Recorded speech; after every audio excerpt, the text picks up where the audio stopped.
are these people?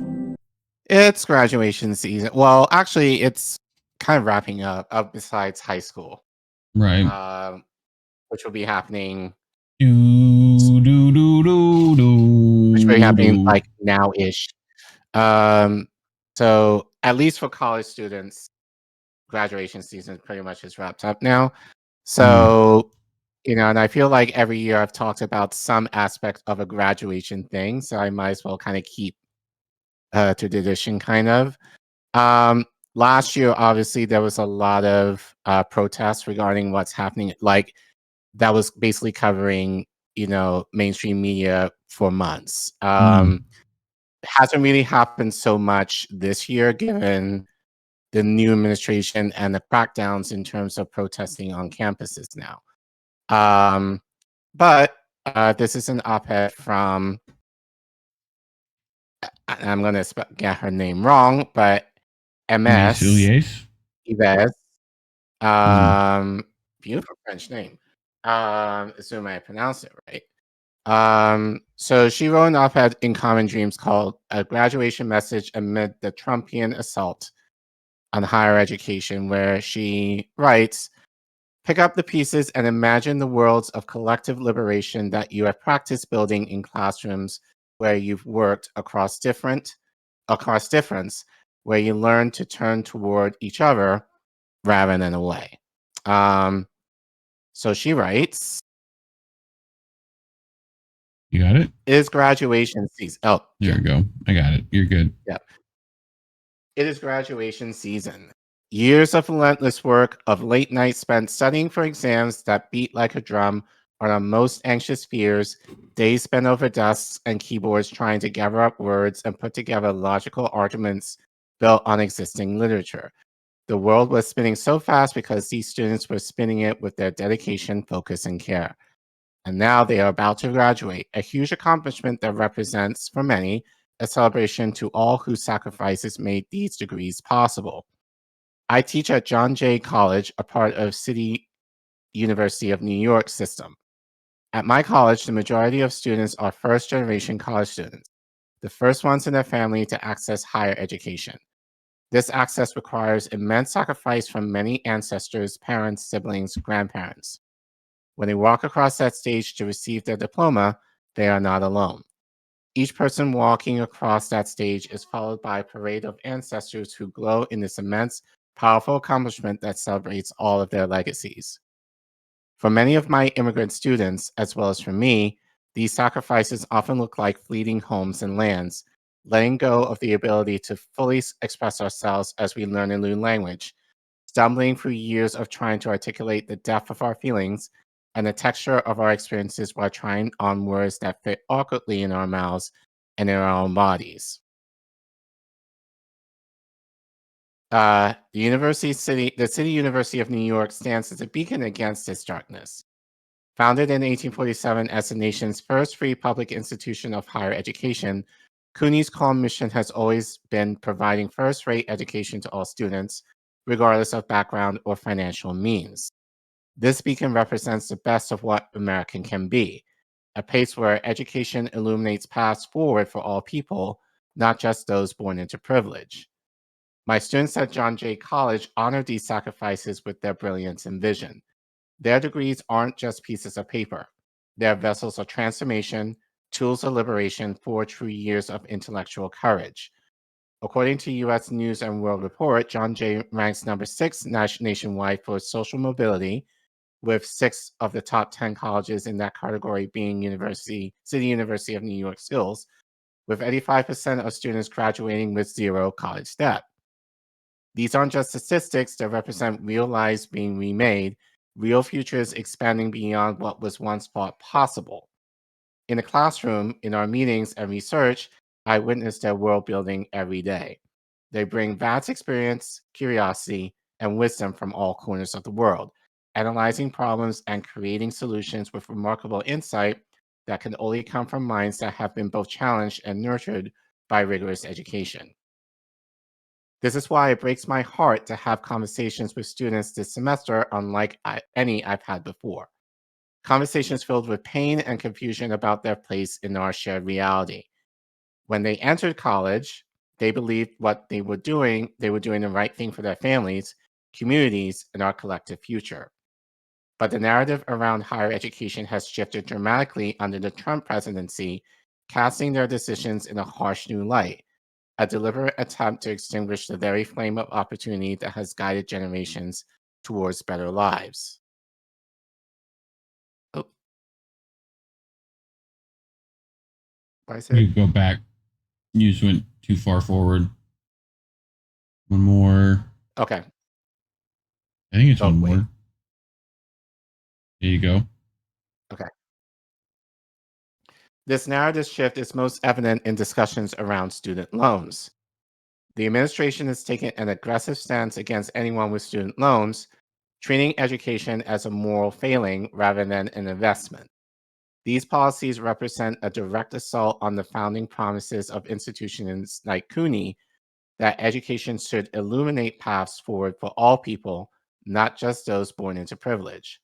The light that these institutions have cast for generations is now being deliberately dimmed by those who see education as a commodity rather than a right. During the Biden era, programs like the SAVE plan eased the financial burden of education on middle and lower income Americans, allowing many of us to meet our financial obligations while paying back our loans. This plan was specifically designed to address racial inequalities in student debt, recognizing that Black borrowers typically owe 95% of their original debt even after 20 years, and that Latino borrowers face higher default rates. The SAVE plan was projected to make 85% of community college borrowers debt-free within 10 years, directly benefiting the diverse student populations at institutions like CUNY. Now, the rhetoric has changed dramatically. So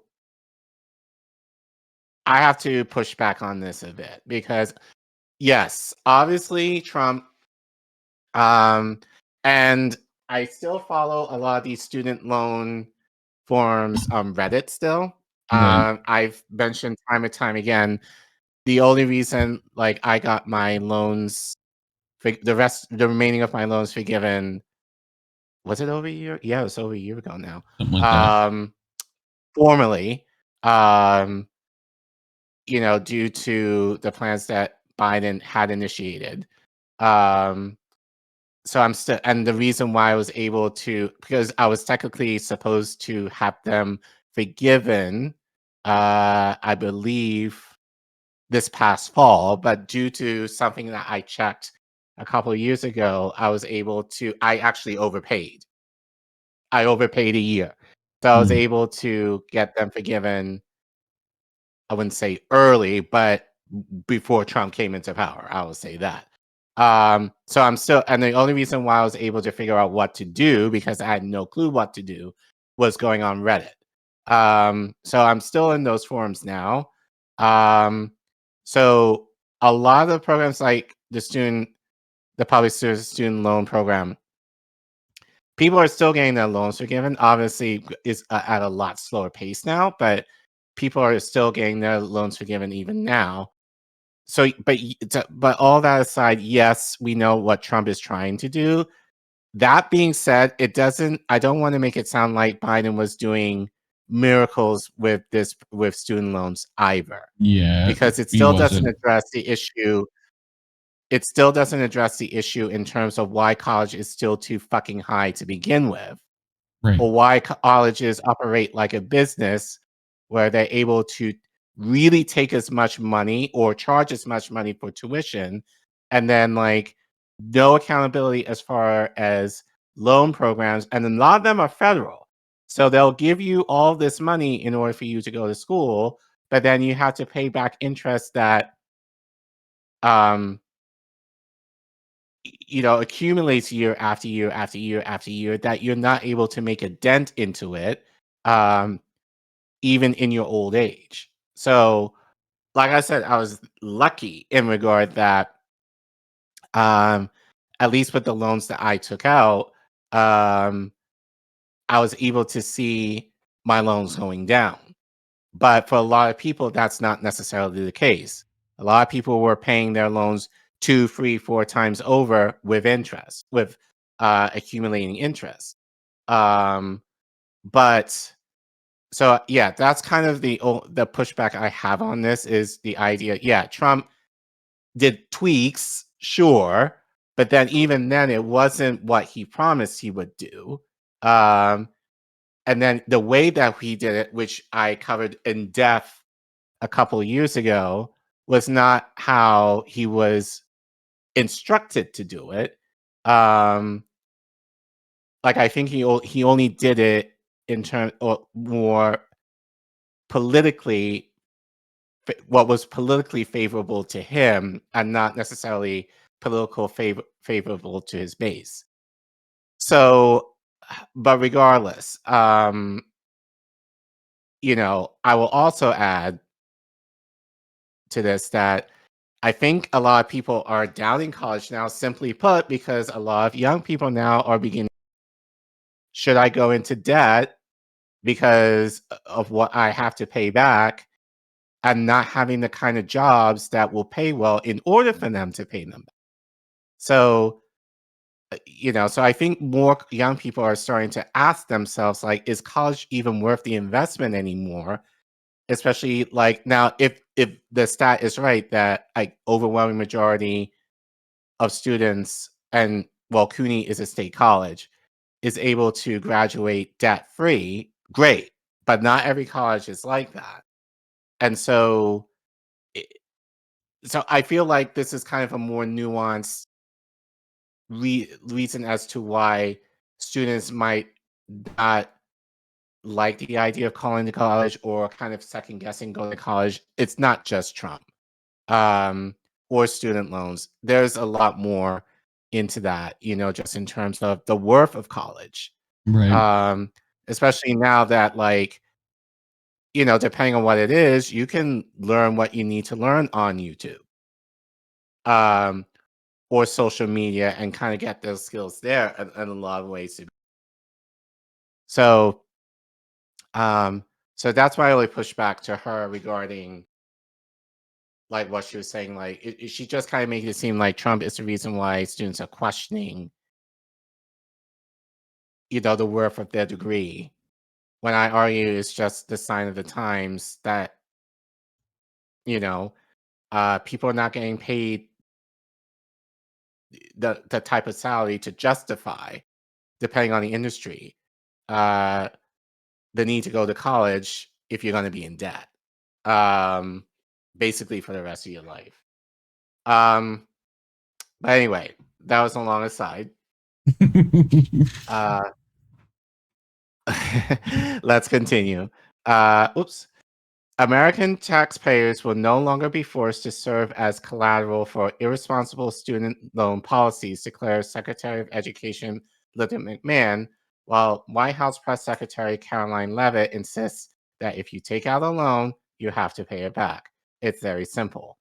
This simplistic framing attempts to divide us, painting those who saw education as enemies to those who didn't, when in reality, both groups often come from the same middle and working class backgrounds. Education doesn't make anyone morally superior or inferior, yet this administration aims to create such divisions, further harming those who experience financial precarity. And not just Republicans, Democrats do too. I think I saw online maybe a week or two ago that Democrats basically view like there's a lot of push for universal health care. And a lot of Democrats are saying, well, people are stupid. Like they don't know the ins and outs of universal health care. We know better. So the way that we had it is what works. And I argue again, especially for people who travel and people who have the understanding, especially going into Europe and in other countries like in Japan and Australia, they have some version of a universal healthcare system, which, depending on what happens, like I've had my colleagues tell me that they've gone abroad and then they've needed help, medical help, like nothing major, but they were able to go to the hospital and get treated and leave like with what? Like, I guess, depending on what it is, like a nothing bill. I think the most that I think any of my colleagues, according to her, something happened to her, like where she had to go to the emergency room, she only had to pay $50 for the whole thing. So, or the equivalent of that. I think she was in France. So whereas over here, like, something happens to you, you have to pray and hope that your insurance company, if you have insurance, is paying most of it. And then you have to try and figure out how you're going to pay the rest without going bankrupt. So I- again, this is not a Republican thing. This is a uni-party thing of, I think, especially in Congress, where I believe, feel like a lot of, Democrats have that air of moral superiority, especially with their education, that they feel that they know better, um, compared to the rest of the country, which is predominantly working class. So it's on both sides, and it's not just exclusive to Republicans.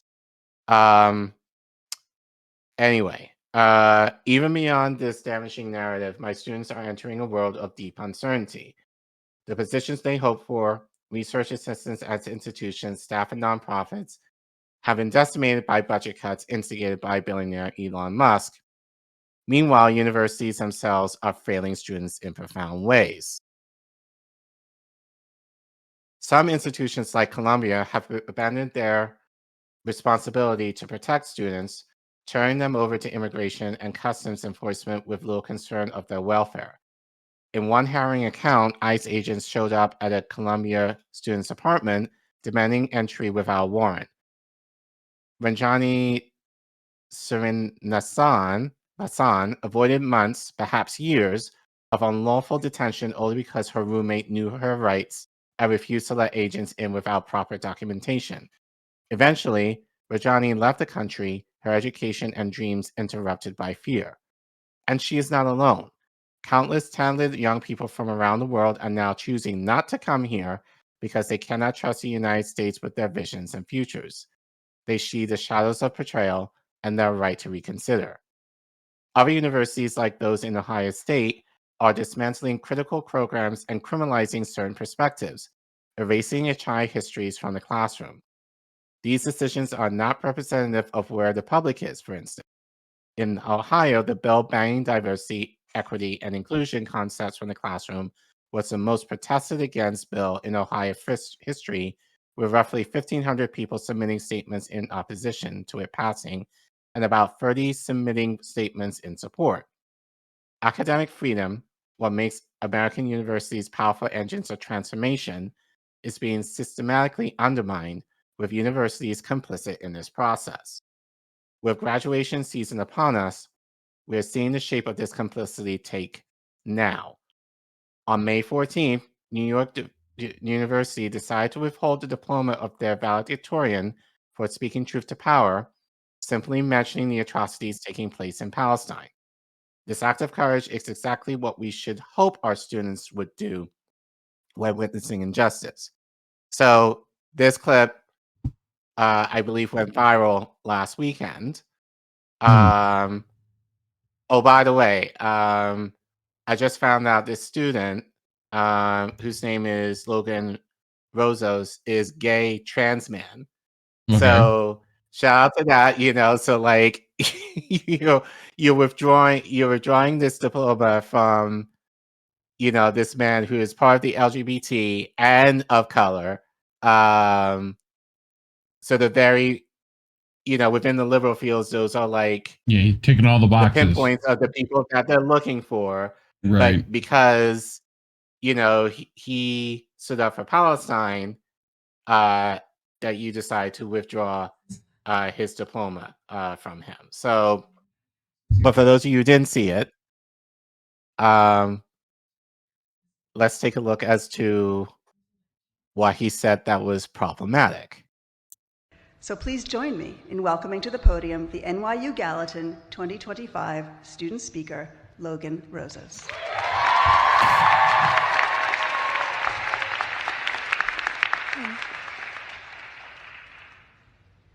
Greetings, Gallatin's faculty and staff, esteemed alumni speaker, fellow graduates, and loved ones. Trying to find my family in the crowd. There they are.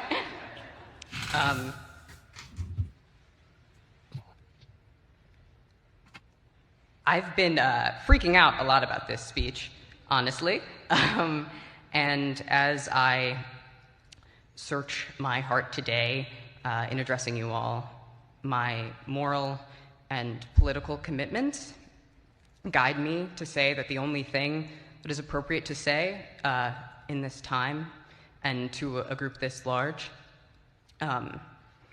is a recognition of the atrocities currently happening in Palestine.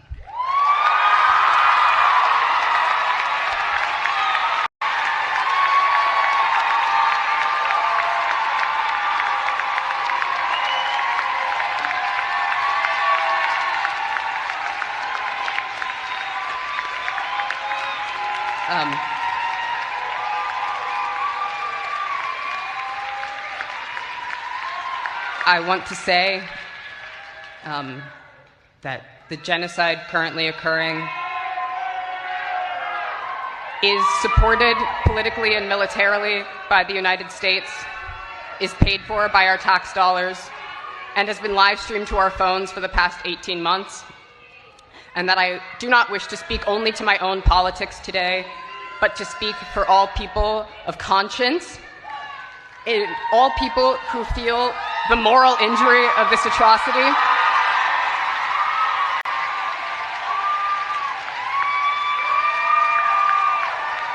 And I want to say that I condemn this genocide and complicity in this genocide.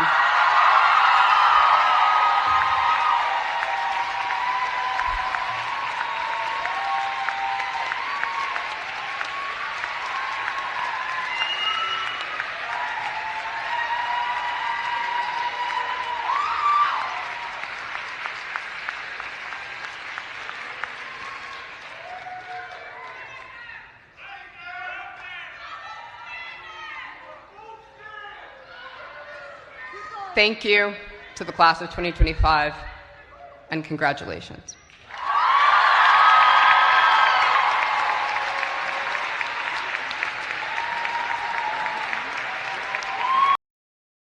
I mean, I'll say this. That, I think, is a clear example of using your privilege. And privilege, but also using your own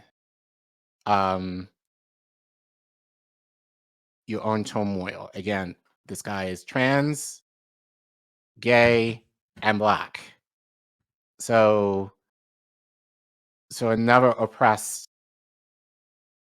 people, but using the little privilege that he had on stage to recognize and to uplift another oppressed people on another corner of the world, which, again, I think, now you could say whatever you want depending on the context, but I think we do not see a lot of examples in our media of people doing. We've seen a lot of young people doing this, but I think he knew, I would like to guess he knew what the stakes were in saying that. And he said it. It's like he was struggling with it, but then he eventually said, I'm going to do it.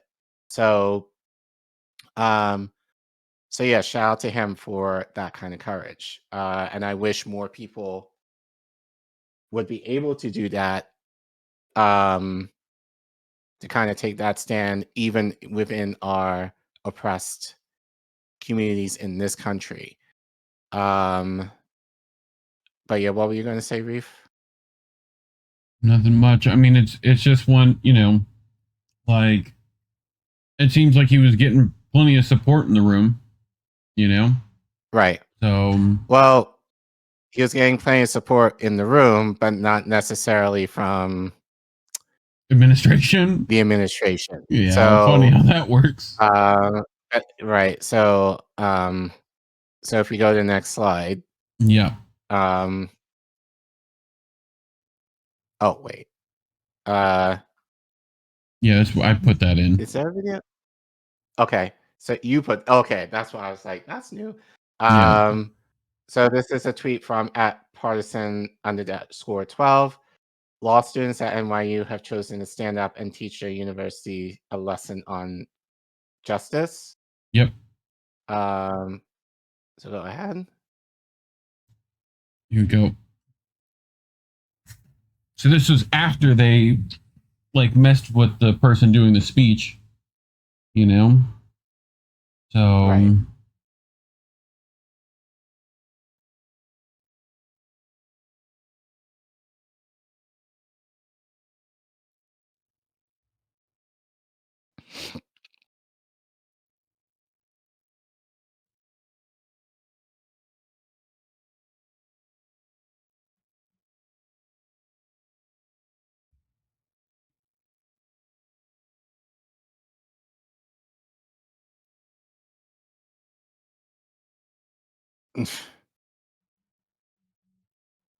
I just love the classic liberal move now of using like classical music to like stop, cover up, you know, like just play the music louder, you know?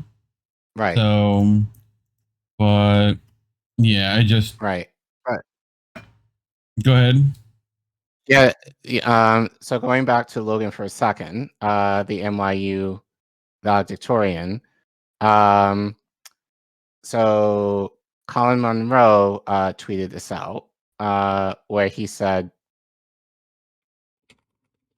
"Go to screen, please." Yep. This is what NYU posted. They apologized to the audience, completely ignoring the fact that the audience was overwhelmingly clapping and cheering his speech, as you heard and saw. In reality, New York Times were apologizing. New York Times, I guess he meant New York University, were apologizing to their paymasters, Ovelian. So NYU said, I guess this was on their website. NYU strongly denounces the choice by student at the Gallatin School graduations today, one of over 20 school graduation ceremonies across our campus, to misuse his role as student speaker to express his personal and one-sided political views. He lied about the speech he was going to deliver and violated the commitment he made to comply with our rules. The university is withholding his diploma while we pursue disciplinary action. NYU is deeply sorry that the audience was subjected to these remarks, and this moment was stolen from someone who abused a privilege that was conferred upon him. I mean, it sounded like the audience was okay with it. So yeah, there was a couple of like, you know, rabble rousers, but sounded like most of them were in agreement, you know? So, yeah. But anyway, it's going back into the article. So Emese was saying, you know, how schools in this case, and in several cases that we've reported on over the last year, are not really doing a good job of protecting their students. Yeah. But she continues, this attack on education is part of a broader assault on public institutions. When billionaires like Musk unravel our public services, they are revealing that this has nothing to do with government efficiency. Instead, this too is about a fundamental attack on the infrastructure of democracy itself, which I argue doesn't exist, but whatever. The convergence of oligarchic wealth and authoritarian politics friends not just our government services, but our very capacity to exist as a democratic society. Again, doesn't exist. Our freedom to thrive, to access education, to expand our minds, to challenge ourselves, to grow beyond our circumstances, hangs in the balance as they attempt to dim the collective light we've worked generations to build. We need to do a better job, including the media, in naming this harrowing attack on higher education as an attack on freedom itself. Education remains essential to democracy, not just as a concept, but as a lived practice. Public universities serve as beacons of social mobility in an increasingly unequal landscape. The pursuit of knowledge is not just a crime, but a fundamental right that must be defended in policy, in funding, and in our national conversation. Our students deserve a government that sees the pursuit of education as admirable, not criminal. They deserve universities that protect them, not betray them. They deserve a future where their sacrifices and those of their families are honored, not mocked. And they deserve a society that recognizes our collective liberation depends on our commitment to education as a public good, one that we must fight to preserve through voting, through advocacy, and through refusing the narrative that education is merely a private commodity. Again, I have more to this. This was happening last year. Yeah. When Trump was president. Well, not Trump. Biden was president. That students were attacked, students were arrested, students were expelled from schools on account of Israel. So this is not, all of this is not unique to Trump. All of this is just unique to the system itself. And here's the thing, a lot of what she says as a teacher, I like in theory. Like, the idea of education should be to liberate. But unfortunately, and we did a segment on Reagan years ago of how he wanted to squash a lot of this, I don't want to say liberal think in education, but the idea of, he wanted to squash the idea, especially post 1960s, of college students being able to use their power and their privilege to really push for radical change. So, so Reagan kind of used his position in the 80s to, you can argue, squash a lot of these movements that we're kind of seeing right now, but it's not like Democrats have done anything to promote anything on the other way. If anything, they just kind of continued in that status and they've done quo the same, now. right? Yeah, And they've done the same shit, just hit it barely better, Right. So again, this is not just, I think this is the one thing about this article mostly that is that she makes it, at least she's making it seem like this is just a Trump thing, when I just think that's the bug of the system. That's not unique to just Trump, but rather, yes, as you said, Republicans are more brazen with it. Democrats are way more complicit and quiet about it, but hide behind the veneer of democracy in order to keep their standing of maintaining the status quo. But anyway, let's end this. To all students who are graduating, I'm so proud of you. You're learning so all of your many ancestors important are things. cheering you on, And celebrating I'm so you proud because of you you. really are their wildest dreams coming true. Keep on building, even amid everything falling apart. Pick up the pieces and imagine the worlds of collective liberation that you have practiced building in classrooms where you worked across difference, where you learned to turn toward each other rather than away. You won't be alone in this work. We'll be there right by your side, organizing in solidarity across our differences, just as you learned to do. The skills of dialogue, of challenging each other with care, of finding common ground while honoring your distinct experiences, these are exactly what we need to rebuild our democratic institutions. Your education has prepared you not just for your careers, but for the crucial work of collective action that lies ahead. Again, I agree with a lot of this in theory, but I don't see this happening. I hate saying this, but I don't see this happening in practice at all, at least in a way that I think truly liberates people to the fullness of what we're capable of doing in this country. So I think the most you're going to get is a lot of reform if we're able to get that, but nothing where, again, I believe education should, I do agree that education should liberate, but it should liberate people to radical change, not to be complicit in the status quo and just kind of ride with it and think that everything is okay. And then bash the other side And I'm seeing, and this is what I'm seeing a lot right now, not just, I think, in the Democratic Party, but I think just among the populace, that I see a lot of people are like, obviously with what Trump is doing and just being like, oh, you MAGA people, you fucked up, you don't know any better, this is what you get, and all that kind of stuff, blah, blah, blah. So this moral superiority over and I'm kind of like, you bitches were going to vote for Biden in light of a genocide.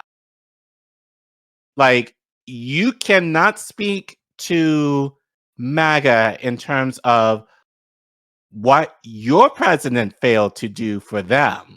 It's almost like you almost want them to suffer for an account of the failings of your president that you allegedly support. Or some of you claim, oh, I don't support him, but we didn't have a choice in the matter. Yeah, you did have a choice. None. You didn't have to vote for even one, but you chose to because we are built upon this idea of like, you only have two choices and you need to pick the lesser of the worst choice. So that's kind of what I'm seeing right now is a lot of this moral superiority among liberals who are like, oh, MAGA is getting what they deserve. Like, Black people, who still don't have reparations now. Are we getting what we deserve? Especially for people who didn't vote for Biden, because Biden didn't promise us reparations. Like the people in Gaza, like, are they getting what they deserve? Because Biden, things are worse under Trump, but in order for things to be worse, they had to be bad to begin with. So what was Biden / Kamala Harris doing to end the situation in Gaza? Nothing. So Come on, it's just, man. it's just more that I'm better than you type thing. Yeah. Even the Trump is worse. It's like, in what ways? Like, it's just a kind of false dichotomy, So, right. Uniparty and whatnot. You brought this. Yes. So this is our last clip. So just continuing more of the the kind of I guess you can call it resistance. This one did not go viral really, from what I saw, but I think it's still also important to play. So this happened in my neck of the woods in George Washington University here in DC. Valedictorian here, Cecilia Kohler, calls out her administration regarding their complicity, I think in a lot better way, no offense, than Logan did, calling out her administration at her school in terms of their complicity in what's happening in Gaza in light of Israel. So let's see what she says before we end the segment. I am ashamed to know my tuition is being used to fund genocide. I'm going to say that again.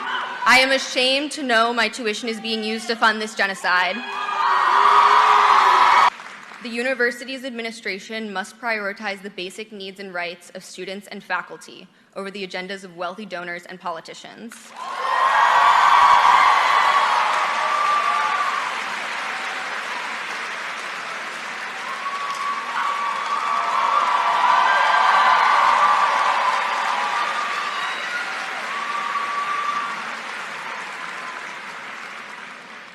The university must prioritize research and education over investments and profit. Yeah. The university must prioritize justice, no matter how difficult, over a false peace in which students suffer.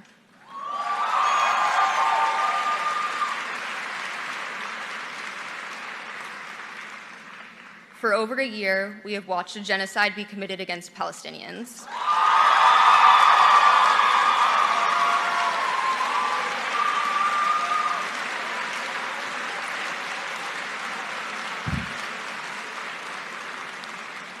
I cannot celebrate my own graduation without a heavy heart, knowing how many students in Palestine have been forced to stop their studies, expelled from their homes, and killed for simply remaining in the country of their ancestors.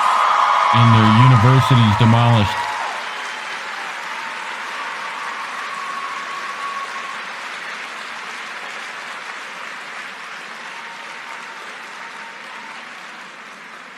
The horrors unfolding halfway across the world may be easy to ignore for those lacking a moral backbone.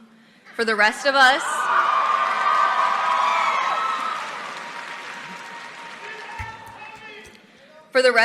these atrocities cause us to take stock in our own complacency in the imperialist system.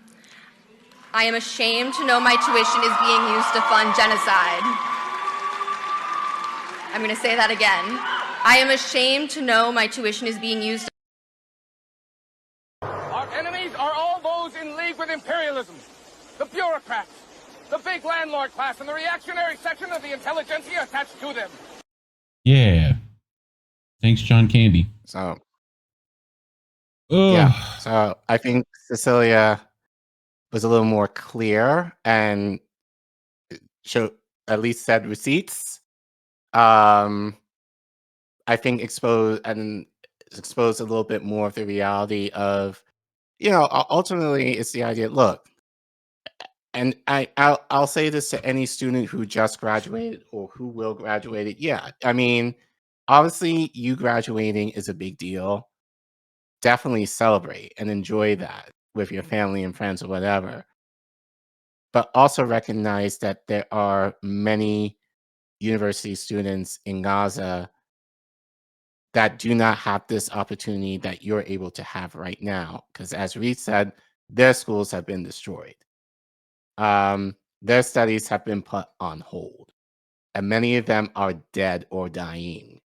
So, and we are complicit in that in terms of,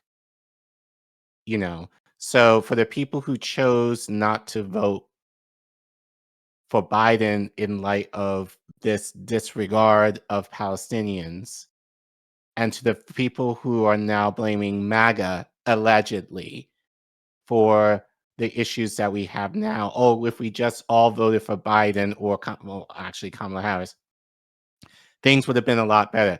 Fuck you. Because they weren't going to be better. They basically told us that they were not going to do anything different. So, again, you just want the idea of, because they're over there, you want to ignore it. But now with Trump, you cannot ignore it as much because it's a lot more evident. So you wanted to go to sleep. You didn't want to think about it. So you're blaming MAGA. And as I said, you have no moral superiority over them because you were willing to vote for him as he was complicit in a genocide as well. So, and I say that to my friends too. You all can fuck yourselves. You're no better than the MAGA people who voted for Trump because, again, we are caught or allegedly caught between two binary choices. So you had to basically pick between the two that were, in your mind, the least bad. So at the end of the day, we all lose, regardless of who you voted for, but more especially the Palestinians who right now are being slaughtered. Yep.